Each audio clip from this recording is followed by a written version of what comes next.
Estimados estudiantes del curso Introducción a Redes, en esta oportunidad vamos a desarrollar el capítulo denominado Acceso a la red en su parte número 1.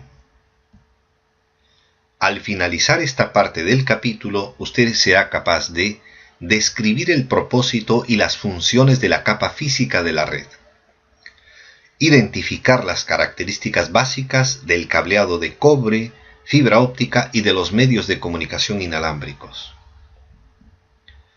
En este capítulo iniciamos con las funciones generales de la capa física y los estándares que administran la transmisión de datos a través de los medios locales. En la figura se muestra el proceso por el que pasan los mensajes desde un nodo origen hasta un nodo destino, y es el siguiente. Los mensajes que se desean enviar son segmentados y encapsulados en datos por la capa de aplicación. Luego la capa de transporte segmenta estos datos. A continuación, la capa de red los coloca en paquetes y la capa de enlace de datos los encapsula en forma de tramas. La capa física codifica las tramas en bits y crea las señales eléctricas, ópticas o de ondas de radio que representan los bits en cada trama.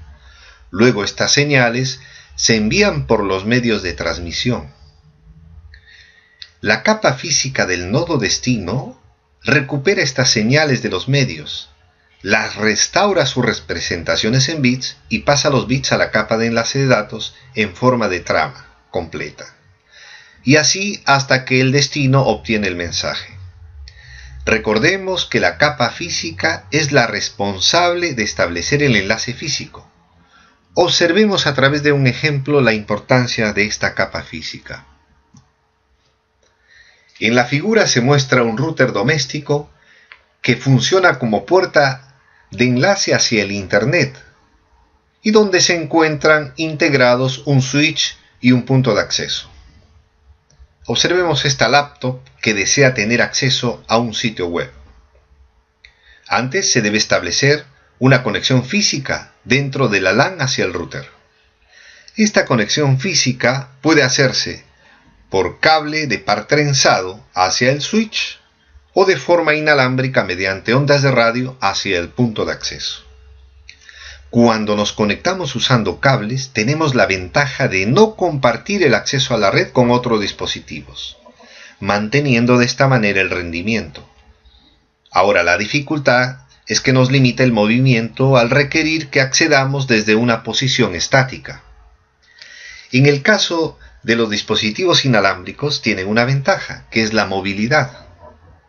Pero el acceso puede tornarse más lento a medida que más dispositivos inalámbricos acceden a la red simultáneamente y otra cosa, que a medida que la distancia se incrementa, se puede perder la señal. Esto es importante, que debemos tener en cuenta cuando se tiene que diseñar una red, porque debemos estar, además de estos aspectos, tener en consideración los requerimientos del usuario. En una red inalámbrica el usuario está buscando movilidad, pero también tenemos que tener en cuenta que muchas de las aplicaciones requieren anchos de banda garantizado, por ejemplo como una videoconferencia. Pero además del medio de transmisión debemos tener en cuenta otros aspectos que se usan para lograr esta interconexión física, como son las interfaces físicas, que nos permiten conectar los dispositivos al medio. Las técnicas de transmisión de bits como la codificación, modulación, multiplexación que nos permiten adaptar las señales al medio. Y también debemos considerar las perturbaciones que existen en el medio de transmisión, como ruido e interferencias. La capa física consta de circuitos electrónicos, medios y conectores que son desarrollados por muchos ingenieros. Por lo tanto, es necesario que las principales organizaciones especializadas en ingeniería electrónica, ingeniería eléctrica y en comunicaciones definan los estándares que rige este hardware. Así, por ejemplo, tenemos a la ISO, que a través de la 11801 o en el caso de la EIA a través de la T568A, ambas norman todos los asuntos relacionados con el cableado estructurado de una red.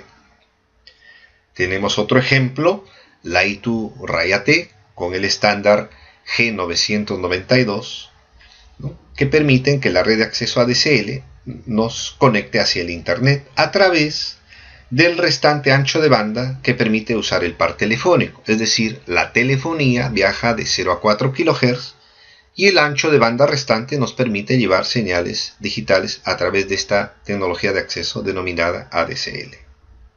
También tenemos IEEE con sus estándares muy conocidos 802.3 para las redes de área local Ethernet, 802.11 para las WLANs y 802.15 para Bluetooth.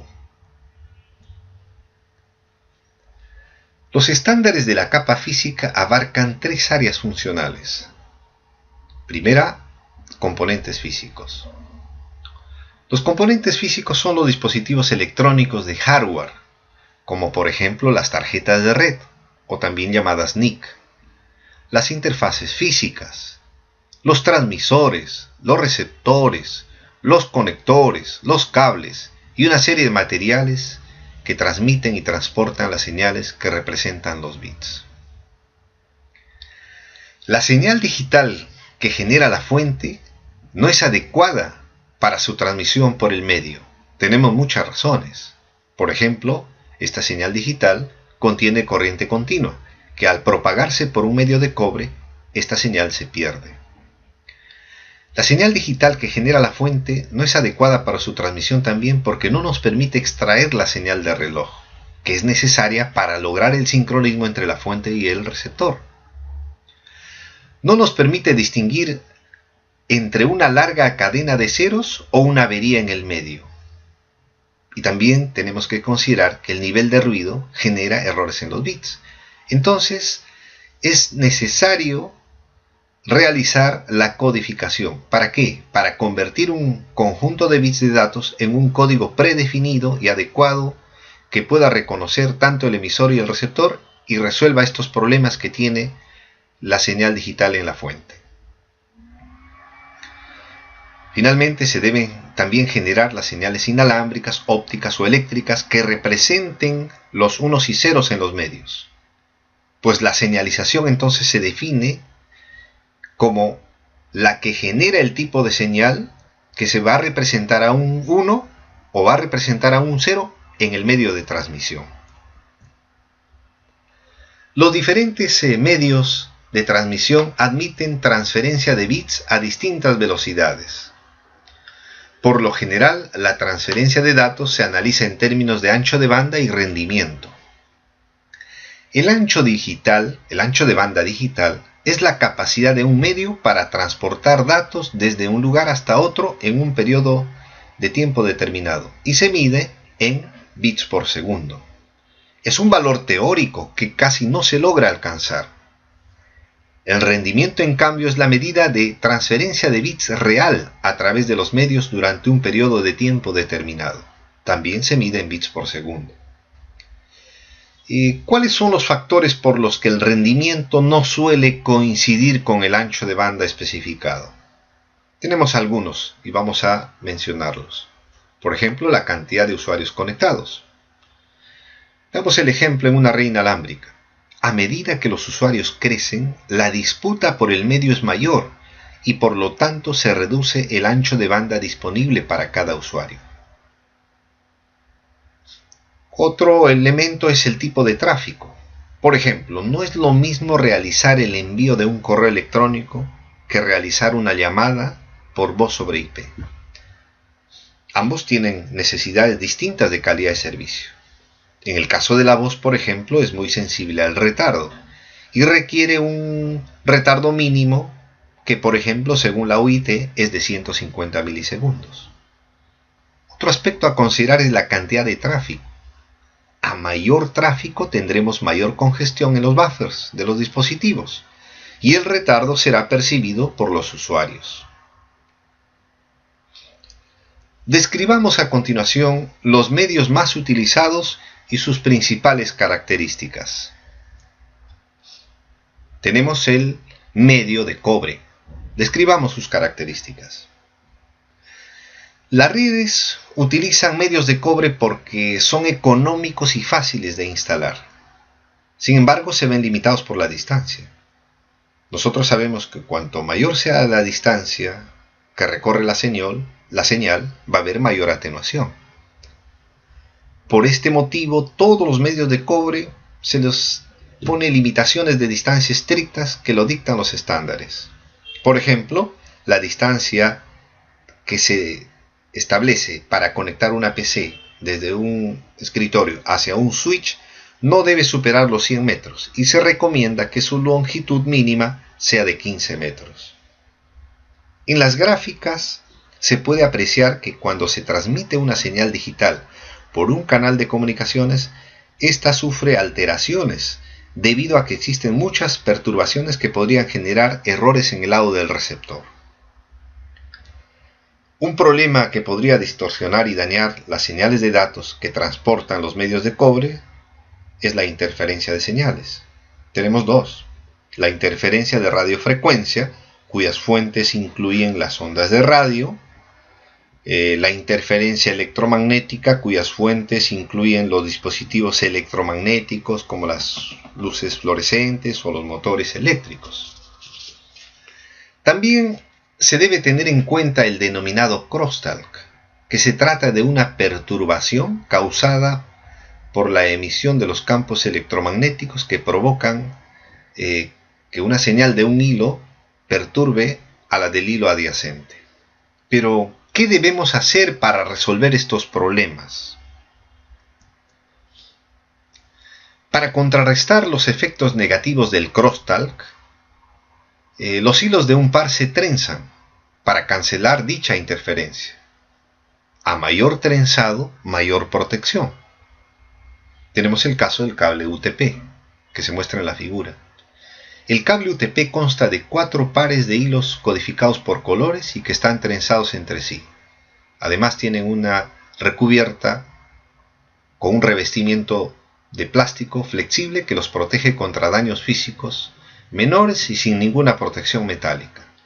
Es muy utilizado en áreas libres de interferencias, puesto que no tiene ningún elemento que lo proteja contra estas perturbaciones. Para contrarrestar los efectos negativos de la EMI y RFI, los cables de cobre se empaquetan con un blindaje metálico que evita el ingreso de la energía electromagnética dentro del cable. Cuando usamos este material, este papel metálico, este blindaje metálico, debemos tener en cuenta que se debe conectar una conexión a tierra para desviar la corriente estática que capte el papel metálico. Es el caso de los cables SCTP, que blindan la totalidad del haz de hilos con una hoja metálica. Otro cable muy conocido es el cable STP, que blinda todo el haz de hilos y adicionalmente blinda cada par de hilos con un papel metálico. En el caso del cable coaxial, que se usó en las primeras instalaciones de Ethernet y actualmente se usan para llevar señales de un bridge inalámbrico hacia una antena, o en las instalaciones de Internet por cable, o en las redes híbridas de fibra o el cable coaxial, las famosas denominadas HFC, también contiene 2 elementos conductores y el exterior, también llamado malla metálica, cumple una función también de blindaje. Es importante evaluar la vulnerabilidad que tienen algunos cables en caso de incendios, debido al material inflamable del revestimiento y el aislamiento de estos cables, que son fabricados por un material denominado polivinil cloride o PVC. Estos materiales pueden propagar la llama y producir emanaciones tóxicas cuando se queman. Por ello, se sugiere elegir cables con materiales retardantes de llama y libres de emanación de gases tóxicos, como por ejemplo los cables de cubierta denominados Riser, Plenum o cero halógeno. Otros peligros son los eléctricos. Dado que los hilos de cobre podrían conducir la electricidad en forma no deseada y exponer al personal y el equipo a una variedad de contactos y riesgos eléctricos, para prevenir estas situaciones potencialmente peligrosas y perjudiciales, es importante instalar correctamente el cableado según las especificaciones que nos indican los códigos de edificación tales como por ejemplo los sistemas de puesta a tierra. Es indispensable mencionar que tanto las instalaciones como los componentes de cableado deben cumplir con estándares establecidos, por ejemplo con el conjunto que establece la TIA y EIA de normas. Los cables de par trenzado se dividen en categorías según su ancho de banda y la capacidad para transportar datos a ciertas velocidades. Por ejemplo, el cable de categoría 5, Cat5, se utiliza comúnmente en las instalaciones de las redes de área local Fast Ethernet a 100 megabits por segundo. Otras categorías incluyen el cable de categoría 5 mejorada, Cat5e y Cat6, que se recomienda para velocidades de 1 gigabit, y en el caso de la categoría 6A para velocidades de 10 gigabit por segundo.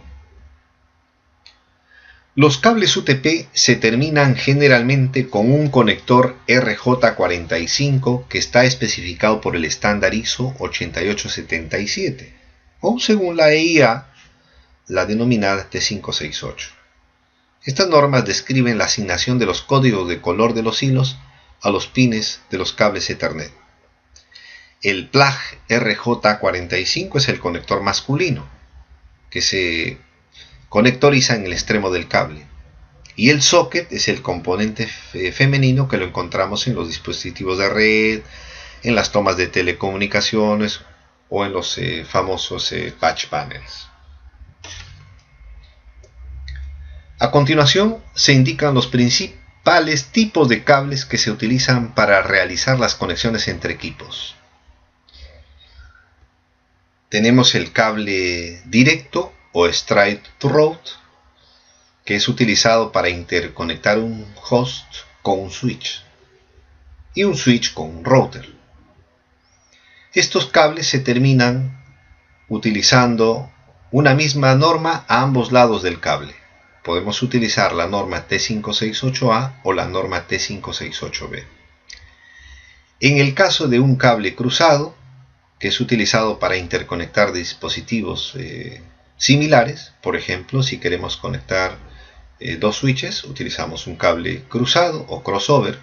Si queremos conectar dos hosts o si queremos conectar dos routers. En ambos casos también utilizamos cables denominados crossover o cruzados. Estos cables se terminan en ambos extremos con diferentes normas, es decir, en un extremo utilizamos, por ejemplo, la norma T568A y en el otro extremo utilizamos T568B. En la figura se muestran los pares de hilos con sus respectivos colores y número de pin, que se especifican en los estándares según, por ejemplo, en la TIA 568A tenemos que los cables están ordenados de izquierda a derecha en el orden 1, 2, 3, 4, 5, 6, 7, 8 y los colores en secuencia son los siguientes: blanco, verde, verde, blanco, naranja, azul, blanco, azul, naranja, blanco, marrón, marrón. En el caso de la norma T568B, el orden de los colores es el siguiente: blanco, naranja, naranja, blanco, verde, azul, blanco, azul, verde, blanco, marrón, marrón. Después de la instalación del cableado de cobre, se debe utilizar un comprobador de cables. ¿Para qué? Para comprobar una serie de parámetros. Por ejemplo, uno de los parámetros a medir para evaluar la calidad de la instalación es el mapa de cableado. ¿Qué cosa nos prueba el mapa de cableado? Nos prueba la prueba de continuidad del cableado, es decir, que no haya discontinuidades, que el cable no se haya abierto en alguna parte del tramo recorrido. Otro aspecto a considerar es la longitud del cable, que se prueba que la distancia máxima deba ser de 100 metros de recorrido del cableado. La pérdida de señal. Ya sabemos que debido a la atenuación de la señal, cuando se propagan por el medio, estas señales se atenúan y el receptor va a tener dificultades de su lectura. Es importante entonces medir la pérdida de la señal y debe estar en límites establecidos. Finalmente, el crosstalk, que nos prueba el nivel de interferencias que hay en los extremos del cable, tanto cercano como lejano. Hablemos ahora de uno de los cables más importantes de la actualidad. el cable de fibra óptica. La importancia del cable de fibra óptica radica en que permite la transmisión de datos a través de distancias muy largas y a velocidades muy altas, mayores que cualquier otro medio de red. Tienen también un gran aislamiento eléctrico, que por ejemplo permite que dos tierras de dos edificios se mantengan independientes y no se necesita unirlas. Además, tiene la gran ventaja de ser totalmente inmune a las interferencias, tanto electromagnéticas como de radiofrecuencia. Por esta y otras razones más, en la actualidad el cableado de fibra óptica se emplea de manera intensiva en 4 tipos de industrias. Tenemos, por ejemplo, las redes empresariales, donde la fibra óptica se utiliza para aplicaciones de este cableado importante de backbone, cableado que sirve para enlazar redes de campus en las empresas medianas a grandes. También tenemos en las redes donde la fibra llega hasta el hogar y las redes de acceso. Estas se utilizan para proporcionar servicios de banda ancha de conexión permanente a hogares y a pequeñas empresas. Tenemos también su aplicación en redes de largo alcance. Los proveedores de servicios utilizan redes de fibra óptica terrestres de largo alcance para conectar países y ciudades a velocidades de hasta 10 gigabits por segundo. Finalmente tenemos las redes submarinas para proporcionar soluciones muy confiables de alta velocidad y alta capacidad que puedan subsistir en entornos submarinos adversos por distancias transoceánicas. ¿De qué material están hechas las fibras ópticas? Tenemos fibras de plástico, que son las más económicas, pero nos permiten distancias muy cortas. Tenemos las muy usadas denominadas cristal multicomponente, y las de mayor calidad, pero más costosas, las de silicio ultra puro.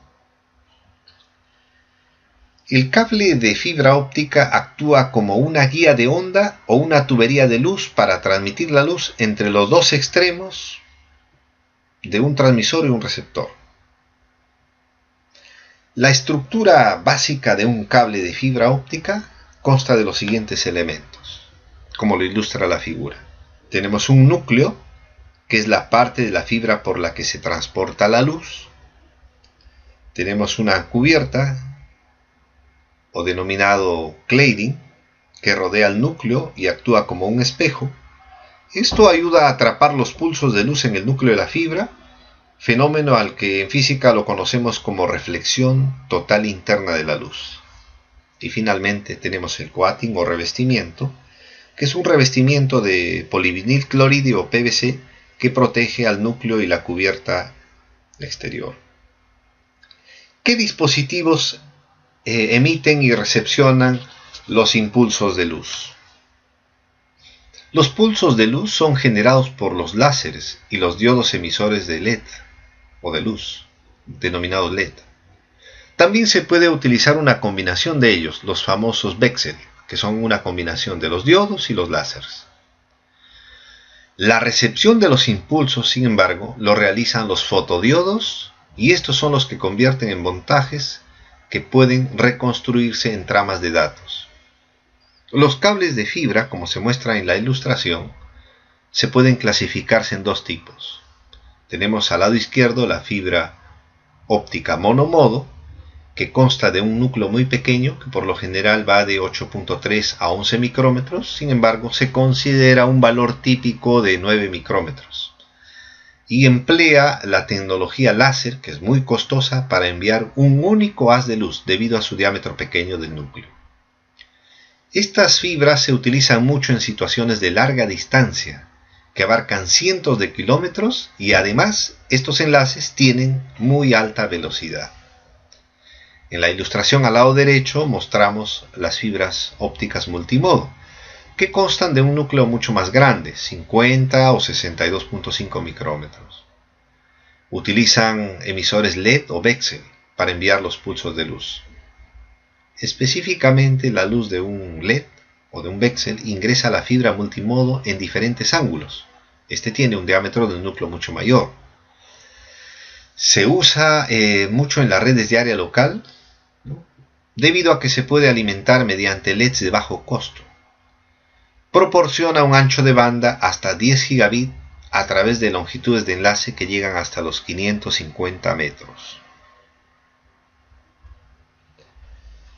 El extremo de una fibra óptica se termina con un conector. Tenemos una variedad en realidad de conectores de fibra. Aquí mostramos algunos de ellos.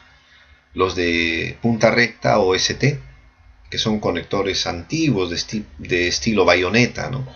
Ampliamente utilizados con la fibra óptica multimodo. Tenemos los conectores SC, o denominados conector cuadrado o conector estándar. Este conector se utiliza con la fibra óptica multimodo y monomodo.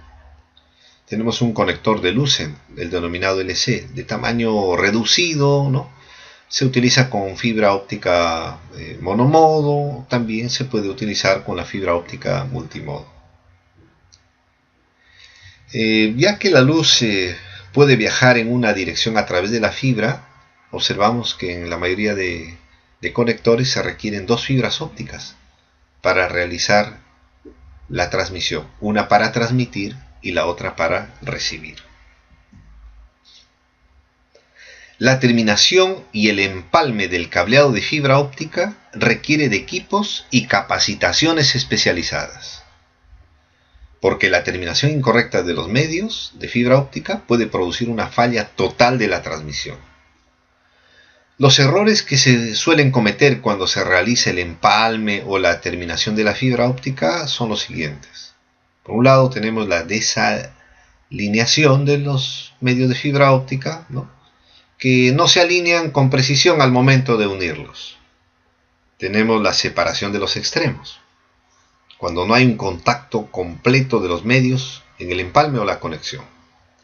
Finalmente tenemos el acabado de los extremos. Es por ejemplo cuando los extremos no se encuentran bien pulidos o cuando hay mucha suciedad en la terminación. Para ello existen diversas pruebas de campo para detectar si una fibra está deteriorada, ¿no?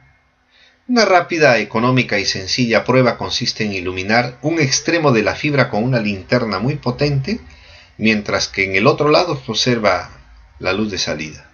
Si la luz en el otro extremo es visible, entonces diríamos que la fibra es capaz de transmitir luz. Obviamente hay otra forma, una forma más profesional, ¿no? Que se recomienda utilizar dispositivos o equipos denominados OTDR, que prueban cada segmento del cable de fibra óptica. En la ilustración se muestra un ejemplo de un equipo llamado OTDR.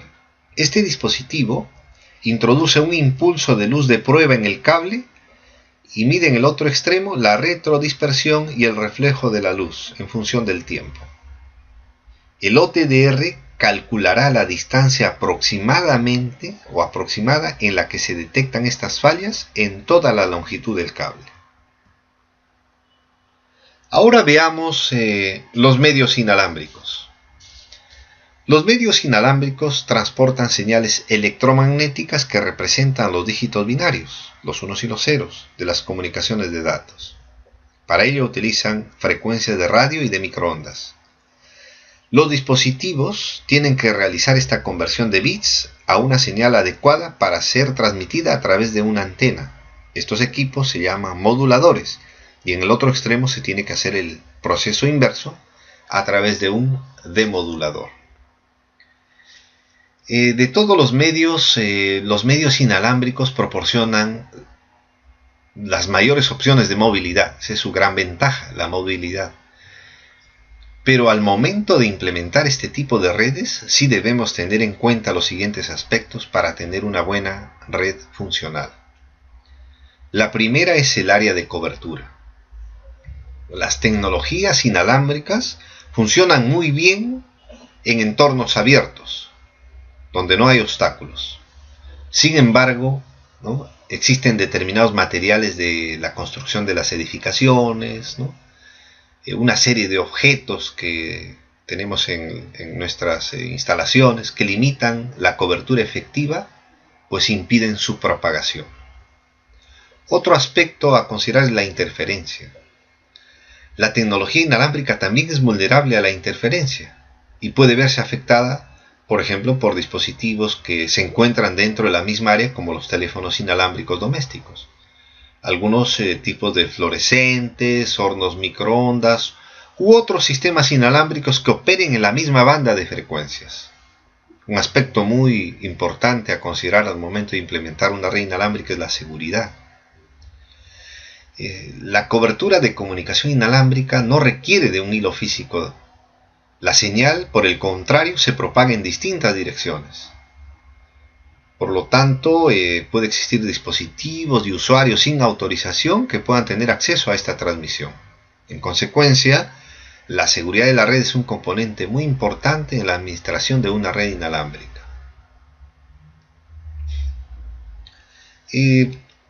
Los estándares más comunes que podríamos enunciar en este momento y que vamos a estudiar son los siguientes. El estándar IEEE 802.11. Muchos lo conocen como Wi-Fi. Es una tecnología inalámbrica WLAN. Los dispositivos cuando acceden al medio utilizan un sistema por contienda o por disputa, no determinística, a través de un proceso de acceso múltiple donde se debe detectar la portadora y sobre todo se debe prevenir las colisiones para evitar las interferencias en el medio. El otro estándar es el estándar IEEE 802.15.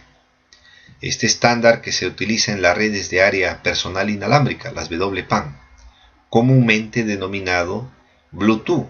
Esta tecnología que nos permite ahora que nuestros dispositivos móviles, nuestros smartphones y una serie de dispositivos que cada día vemos en el mercado puedan comunicarse a través de distancias que comprenden de 1 a 100 metros. Finalmente, el estándar IEEE 802.16, conocido comúnmente como WiMAX, que utiliza una tecnología de punto a multipunto para proporcionar accesos a servicios de banda ancha inalámbrica. Entre los estándares IEEE 802.11 tenemos los siguientes. IEEE 802.11a, que opera en la banda de frecuencias de 5 GHz y nos permite una velocidad de 54 megabits por segundo. Esta tecnología nos posee un área de cobertura menor, ¿no? Y es menos efectivo al penetrar estructuras en los edificios, ya que opera a frecuencias muy altas. Estos dispositivos no son interoperables con los estándares que vamos a ver a continuación, que es el estándar 802.11b y 802.11g. El estándar 802.11b opera en la banda de frecuencia de 2.4 GHz y proporciona velocidades de 11 megabits por segundo. Los dispositivos que implementan este estándar tienen sí un mayor alcance, ¿no? Y pueden penetrar de mejor manera en las estructuras de un edificio. ¿Por qué? Porque tienen menor frecuencia que en el caso del estándar 802.11.a, que tiene 5 GHz.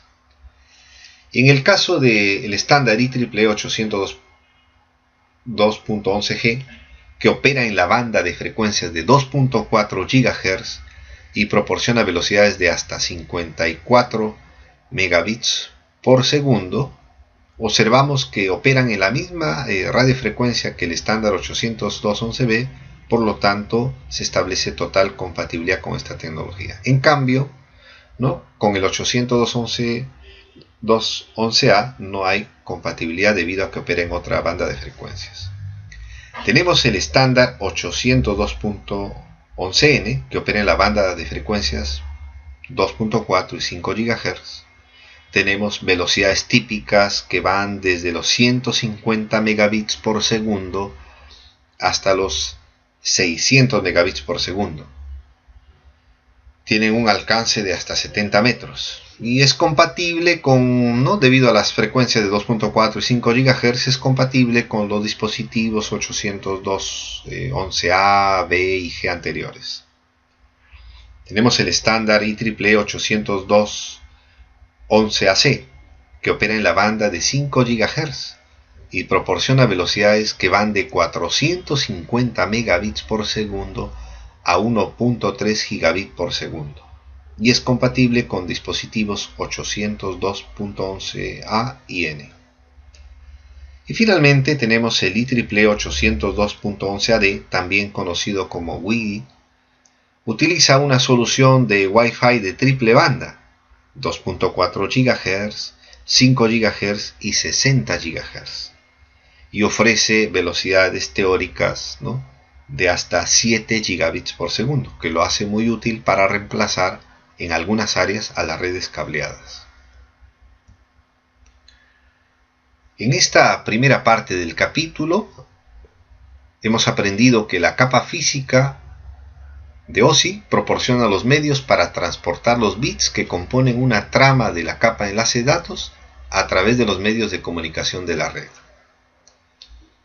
Hemos aprendido que las normas de capa física abordan 3 áreas funcionales: componentes físicos, técnicas de codificación de la trama y el método de señalización. Hemos aprendido que hay 4 tipos principales de medios utilizados en la creación de redes: cable de par trenzado, cable coaxial, cable de fibra óptica y los medios de comunicación inalámbrica. Estimados estudiantes de redes, muchas gracias por su atención y esperemos continúe con la segunda parte de este capítulo.